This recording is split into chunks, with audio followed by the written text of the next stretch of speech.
여기니까 보이는 거 말고 화장실 좀. 화장실. 만약 초밥이 좋아요? 네? 어떻게 친해졌어요? 아니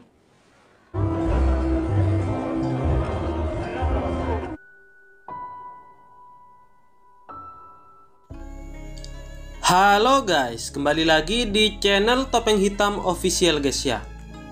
Bagaimana kabar kalian hari ini? Semoga kalian selalu sehat dan banyak rezeki ya guys. Kali ini kita akan menceritakan film yang berjudul The Beauty Inside yang dirilis pada tahun 2015. Oke, tanpa basa-basi lagi, kita langsung saja ke alur ceritanya guys ya. Film berkisah tentang kehidupan seorang laki-laki yang bernama Woo Jin. Sehari-harinya dia bekerja sebagai seorang pengrajin furnitur kayu. Di sini Woo Jin mempunyai kondisi tubuh yang sangat aneh, di mana setiap kali terbangun di pagi hari dia menjadi sosok orang lain. Kemudian scene memperlihatkan masa lalu Woo Jin di saat mengalami perubahan untuk pertama kalinya. Pada saat itu hari ulang tahunnya yang ke-18. Dia terkejut setelah bangun tidur dan kemudian bercermin, di mana dirinya berubah menjadi sesosok paman yang berumur 40 tahun. Dia pun menjadi sangat shock dan panik. Kemudian dia segera menemui ibunya. Di sini sang ibu yang tak mampu berbuat apapun hanya bisa menerima kenyataan dan selalu berusaha untuk menghibur Woo Jin. Namun lama-kelamaan dia pun mulai terbiasa dengan kondisi tersebut. Pada suatu hari, seorang pemuda mengetuk pintu rumah Woo Jin. Pemuda itu adalah Sang Baek, teman masa kecil Woo Jin. Di saat itu Sang Baek terkejut ketika melihat seorang wanita yang membukakan pintu. Awalnya dia merasa pangling dan mengira wanita itu adalah ibu Woo Jin yang berubah menjadi lebih gemuk. Akan tetapi dia terkejut saat melihat ada ibu Woo Jin yang sebenarnya, yang berada di dalam rumah. Woo Jin pun akhirnya membuka jati dirinya. Meski awalnya Sang Baek tak mempercayainya, namun akhirnya dia bisa menerima kenyataan aneh tersebut. Sejak saat itulah Sang Baek menjadi satu-satunya teman Woo Jin yang mengetahui kondisi aneh yang dialaminya. Kemudian scene berpindah lagi. Terlihat Woo Jin yang sudah berusia 30 tahunan. Dirinya sedang menjalankan usaha furnitur dengan Sang Baek. Dengan kondisi aneh yang dialaminya, Woo Jin berperan di balik layar sebagai perancang dan pembuat produk furnitur. Sedangkan Sang Baek menjalankan pekerjaan di sektor pemasaran dari usaha tersebut. Hingga pada suatu hari Woo Jin terlihat sedang pergi ke toko furnitur yang lain. Di sini dia bertemu dengan seorang gadis cantik yang menjadi pramuniaga di toko tersebut. Gadis yang bernama Yiso adalah pramuniaga yang sangat ramah kepada calon pelanggan. Dirinya mampu menjawab pertanyaan dari para calon pelanggan dengan sangat baik dan jelas. Di saat pertama kali Woo Jin mengobrol dengan Yiso, dia merasa jika gadis itu sangat menarik. Oleh sebab itu di hari-hari berikutnya Woo Jin selalu mendatangi toko tersebut agar bertemu dengan Yiso. Dan tentu saja Woo Jin datang sebagai sosok yang berbeda. Woo Jin sangat menikmati saat seperti itu di setiap harinya.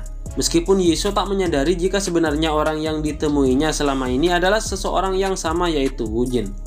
Lambat laun di dalam hati Woo Jin tumbuh perasaan cinta terhadap Yiso. Akan tetapi dia juga menyadari jika tak akan mungkin untuk bisa membuka jati dirinya kepada Yiso. Sekian lama Woo Jin memikirkan dan merenungkan hal tersebut, hingga pada suatu hari dia terbangun sebagai sosok pria muda yang sangat tampan. Di saat itulah kepercayaan diri Woo Jin muncul kembali, dan dia merasa jika inilah kesempatan terbaik untuk mendekati Yiso. Singkat cerita, Woo Jin pun sudah berada di toko dan mengenalkan dirinya terhadap Yiso dengan nama aslinya. Kemudian percakapan di antara berduanya akhirnya mengalir begitu saja. Di sisi lain, Yiso juga sedikit merasa heran di saat melihat Woo Jin mengetahui banyak hal tentang toko tersebut, di mana saat itu dia belum menjelaskan kepadanya. Tentu saja Yiso tak sekalipun menyadari jika Woo Jin sudah berulang kali mengobrol dengannya, meski dalam bentuk sosok yang berbeda. Singkat cerita, pada saat akan berpisah, Woo Jin memberanikan diri untuk mengajak Yiso pergi makan malam bersama. Awalnya Yiso menolak ajakan tersebut karena dirinya masih ada urusan yang harus diselesaikan. Mendengar hal itu, Woo Jin menjadi sedikit panik jika dirinya tak akan mendapatkan kesempatan yang sama di hari lain. Akan tetapi dia mampu untuk tetap tenang dan berusaha menjelaskan kepada Yiso. Kemudian Yiso pun menyetujui ajakan tersebut dan menunda urusannya di hari itu. Kemudian scene memperlihatkan mereka berdua yang sedang makan bersama. Di saat malam itu mereka berdua mengobrol dengan sangat akrab dan merasa saling nyaman satu sama lain. Woo-jin mengetahui jika Yi-so sangat menyukai hasil kerajinan yang terbuat dari kayu. Oleh sebab itu dia mengajaknya ke tempat di mana Woo-jin bisa melakukan pekerjaannya sebagai pengrajin furnitur kayu. Di saat Woo-jin mengantarkan Yi-so pulang, di sini Yi-so terlihat ingin bertemu lagi dengan Woo-jin di keesokan harinya. Woo-jin pun menjadi kebingungan dan panik setelah mendengar hal itu. Setibanya di rumah, Woo-jin berpikir keras untuk menyiasati kondisinya tersebut. Hingga akhirnya dia menemukan ide yang cukup berbahaya, yaitu tetap begadang dan tak tidur sepanjang malam. Sampai akhirnya dia pun mengkonsumsi minuman berenergi untuk membuatnya tetap terjaga. Dan benar saja, di keesokan harinya dia tetap di dalam wujud pria tampan dan tak berubah menjadi orang lain. Singkat cerita, Woo-jin bertemu lagi dengan Yi-so dan menghabiskan waktu bersama selama seharian penuh. Mereka berdua menjadi semakin dekat di hari itu. Pada saat berpisah, Woo-jin kembali mengajak Yi-so untuk berjalan-jalan lagi di keesokan harinya. Akan tetapi tubuh Woo-jin tentu tak bisa menahan letih dan rasa kantuk akibat tak tidur selama 2 hari. Pada saat sedang naik kereta, Woo-jin sempat tertidur pulas sampai akhirnya terbangun sebagai sosok paman botak yang sangat jelek. Seketika dia pun menjadi panik dan khawatir jika nantinya Yi-so tak akan mengenali dirinya lagi. Akan tetapi dia masih ingin berusaha untuk mendapatkan Yi-so. Pada suatu ketika Woo-jin pergi menemui Yi-so dengan wujud sosok wanita muda. Di sini dia berusaha menjelaskan tentang kondisi aneh yang dialaminya. Dan tentu saja Yi-so tak dapat mempercayai hal tersebut. Sampai akhirnya dia pun segera pergi meninggalkan Woo-jin. Setelah kejadian tersebut, Woo-jin memutuskan untuk menyerah dengan kenyataan dan tak ingin menemui Yi-so lagi. Di hari-hari berikutnya, Woo-jin terlihat lesu dan tak bersemangat. Seumur hidupnya baru kali ini dia merasakan sesuatu perasaan yang terindah, yaitu jatuh cinta terhadap seseorang. Namun di saat bersamaan dia pun merasakan sebagian terburuk dari perasaan tersebut, yaitu kehilangan sosok yang sangat dicintainya. Di sisi lain ternyata Yi-so juga merasakan hal yang sama, di mana setiap harinya dirinya selalu memikirkan dan merindukan Woo-jin. Sehingga akhirnya Yi-so menghubungi Woo-jin dan memberanikan diri untuk mendatangi rumahnya. Yi-so bermaksud untuk melakukan pembuktian atas kondisi tubuh Woo-jin. Dan benar saja dia pun akhirnya mempercayai keanehan tersebut setelah dia melihat sendiri perubahan pada tubuh Woo-jin. Setelah kejadian itu lama-lama Yi-so bisa menerima kenyataan. Dan atas dasar rasa cintanya, dia pun bersedia soal Woo-jin mengajaknya untuk berpacaran. Yi-so benar-benar mencintai Woo-jin meskipun di setiap harinya dia selalu menghadapi sosok yang berbeda-beda. Di suatu saat dia menjadi seorang laki-laki tua dan bahkan pernah menjadi seorang anak kecil. Pada suatu ketika Yi-so diundang ke pesta teman-temannya, di mana dia diminta untuk mengajak sang kekasih. Mendengar hal itu, Woo-jin menjadi panik karena pada saat itu dia menjadi sosok wanita tua. Akan tetapi dia mampu menyiasatinya dengan cara memaksakan diri untuk segera tidur.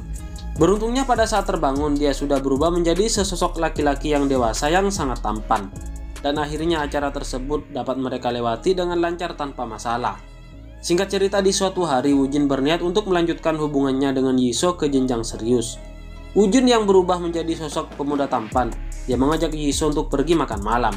Di sini dia memberikan sebuah cincin terhadap Yi-so dan berniat untuk melamar Yi-so. Akan tetapi Yi-so menolak lamaran tersebut dan terlihat tak begitu bersemangat. Seketika Woo-jin pun menyadari jika Yi-so masih ragu-ragu dengan hubungan mereka berdua. Di sisi lain, Yi-so ternyata mengalami depresi karena selalu menjadi bahan omongan teman-temannya.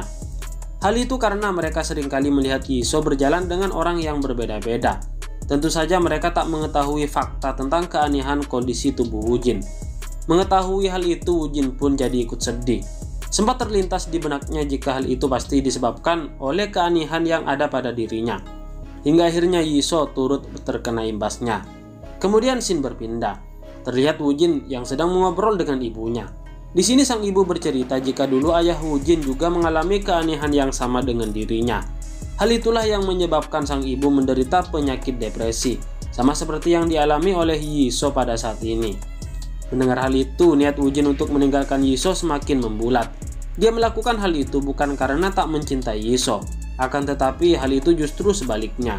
Karena rasa cintanya terhadap Yi-so begitu besar, sehingga dia pun memutuskan untuk pergi demi kebahagiaan Yi-so. Woo-jin pun pergi menemui Yi-so untuk memberikan hadiah sebuah furnitur kayu dan juga untuk melihat wajah Yi-so terakhir kalinya. Beberapa hari berselang, Yi-so pergi ke rumah Woo-jin untuk menemuinya. Akan tetapi Woo-jin sudah pergi dari rumahnya dan menghilang entah kemana.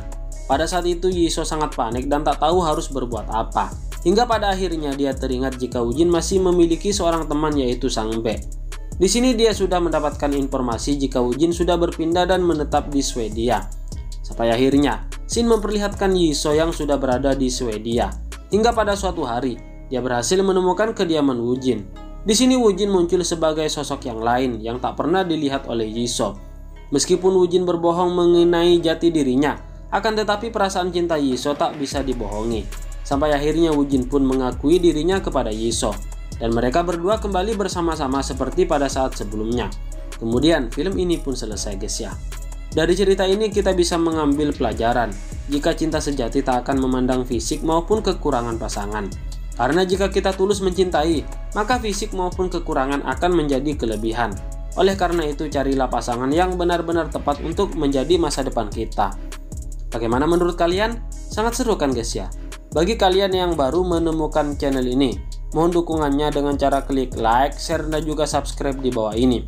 Serta aktifkan juga tombol loncengnya, supaya kalian tahu jika ada konten terbaru dari channel ini guys ya. Oke, terima kasih guys, bye-bye.